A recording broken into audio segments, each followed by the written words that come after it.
John. The thing that politicians are most interested in is rising to a position of power and staying there. The second thing that they are most interested in is having as much control over revenue as they possibly can. Things like the national interest are nice ideas, but not central on their mind. They have a problem. The problem that every leader has is there's always somebody who wants to take their job. So they have a group of people we call the winning coalition or the essentials. They have to keep that group of people loyal to them. That group is drawn from a pool of people that we call the selectorate, those who have some say in choosing who leaders are. So if you're the head of a government or any organization, what you would really like is to depend on as few people as possible, drawn from as big a group as possible, because you give those few people lots of goodies to keep them loyal. And the smaller the proportion they are of the people who are available as substitutes, the more they know that you can easily replace them. And so the less you have to pay them and the more loyal they have to be.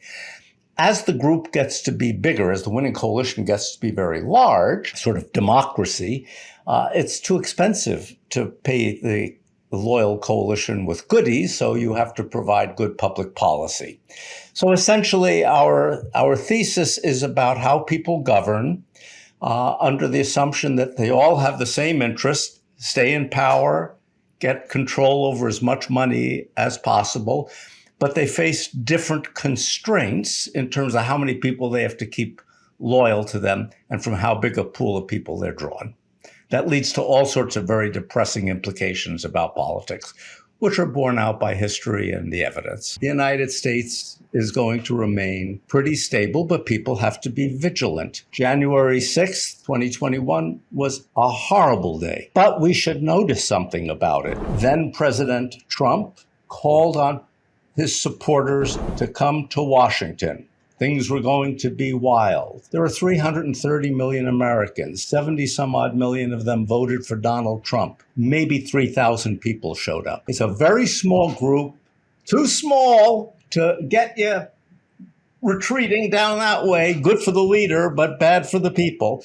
So the essential fact is that once you're at that point, the coalition's interests and the people's interests are more aligned than the coalition's interests and the leader.